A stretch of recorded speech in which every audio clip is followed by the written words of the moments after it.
ton of investors coming back out of the woodwork this year, trying to grab properties as the prices have finally cooled down. When we start running numbers though, the numbers don't math the way they thought they would math. Let's kind of talk about why.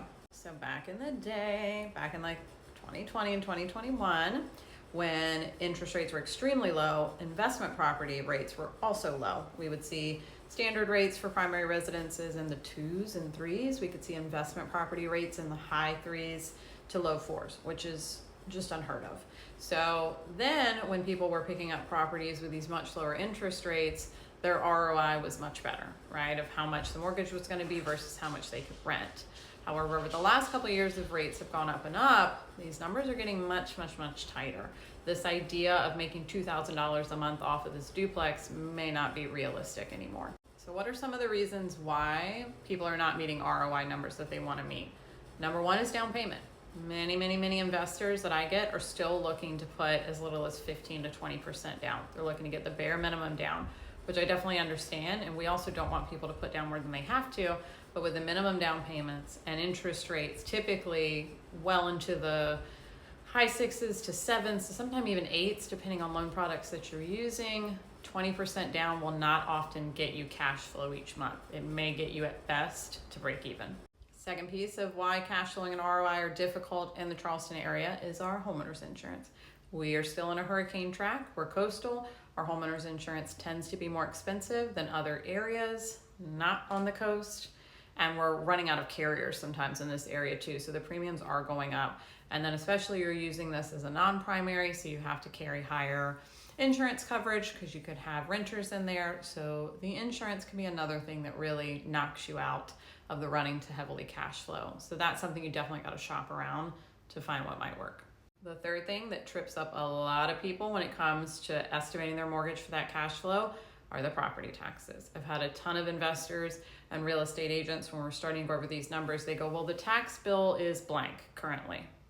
Couple of things. Our properties are always reassessed at the time of sale, so that owner's tax bill is not your tax bill. Your tax bill could be significantly higher than their bill, especially if they've lived in their home for a long time and they're only assessed so many years once you own the home. So you can't go by any of the previous tax bills, even if it's at the investor percentage rate.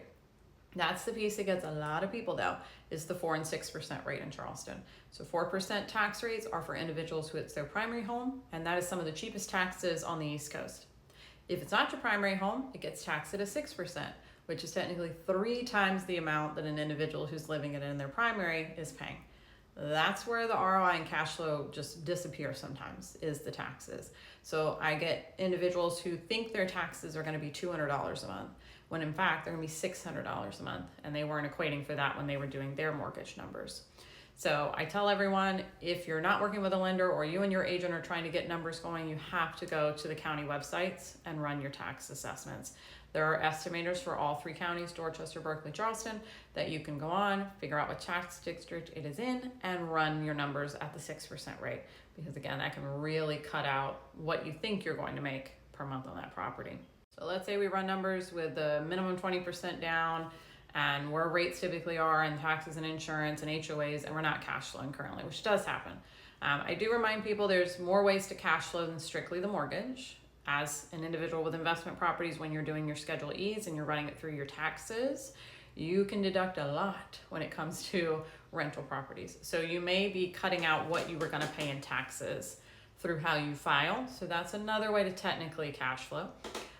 The other thing we look at typically is we need to bring a higher down payment. I've seen, especially when we get to our downtown properties that are above $1 million and there's flood insurance and higher insurance for wind, hail, all the things, that's when we start having the conversation of these are homes that you need to be ready to bring 40% down on, or even 50% to truly full cash flow and not just break even.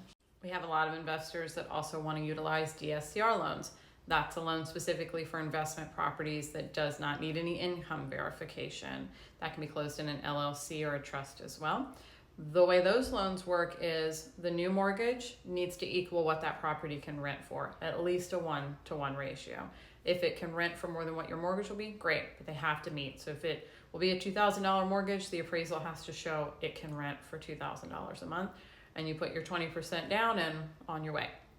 However, we still run into the 1-to-1 issue with a lot of these investment properties, once again, we factor in the higher insurance cost, the higher homeowner's insurance, if it's got an HOA, if it's in a flood zone. So I tell everyone, with any investment property, can you put 20% down or sometimes even 15? Sure. Is it going to get you the numbers that you want?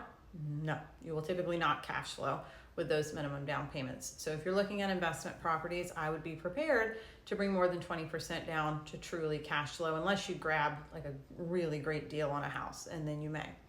When we talk about needing that larger down payment, that's where I also can come in and look at equity that you have in your current home if you own a home, seeing if we can pull some of that equity out to help with a higher down payment or what your options may be.